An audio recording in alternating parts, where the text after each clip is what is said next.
যে তেঁতুলিয়া পাইলট, যেটি কিনা আগে তেঁতুলিয়া পাইলট উচ্চ বিদ্যালয় নামে পরিচিত ছিল, সেই পাইলট বর্তমানে সরকারি গভর্নমেন্ট হয়ে গেছে। সেই গভর্নমেন্ট যে স্কুলের যে পুরাতন ভবনগুলো রয়েছে সেটিতে অবস্থান করছি আমি। এখন আমি আপনাদের দেখাচ্ছি যে এই পুরাতন বিল্ডিং, আমাদের এই পুরাতন বিল্ডিংয়েই কিন্তু মূলত হচ্ছে বিজ্ঞানাগার ছিল এটি।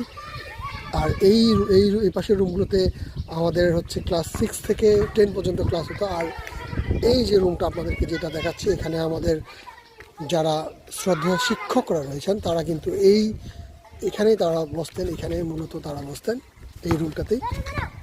আর এখানে বিশাল সেই পাইলট উচ্চ বিদ্যালয়ের যে বিশাল মাঠ, এই বিশাল মাঠ এটি। আর এখানে ফুটবল খেলা, ফুটবল এবং ক্রিকেট হতো। এখন নতুন করে একটি ভবন হয়েছে, সেটিতেই মূলত এখন কার্যক্রম চলছে, শিক্ষার যে কার্যক্রম সেটি হচ্ছে এখন।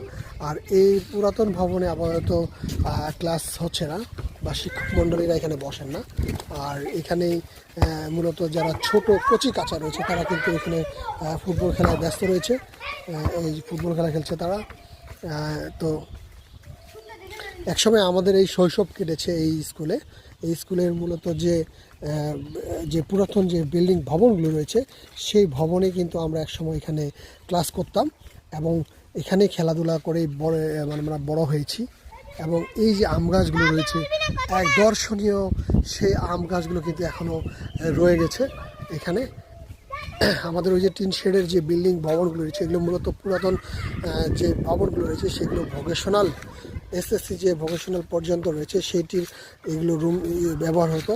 আর এখানে আমাদের হচ্ছে সাইকেলের গ্যারেজের রুমগুলো, যে এই দেখতে পাচ্ছেন যে টিনের যে টিনগুলো খোলা অবস্থায় যে রুমটি রয়েছে সেগুলো কিন্তু এখানে আমাদের গ্যারেজ ছিল। আর এটা বিজ্ঞানাগার ছিল।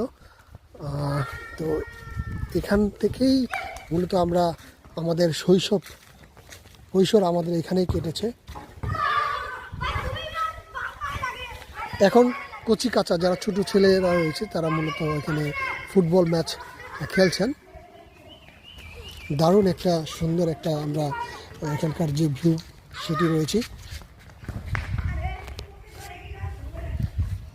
সেটি রয়েছে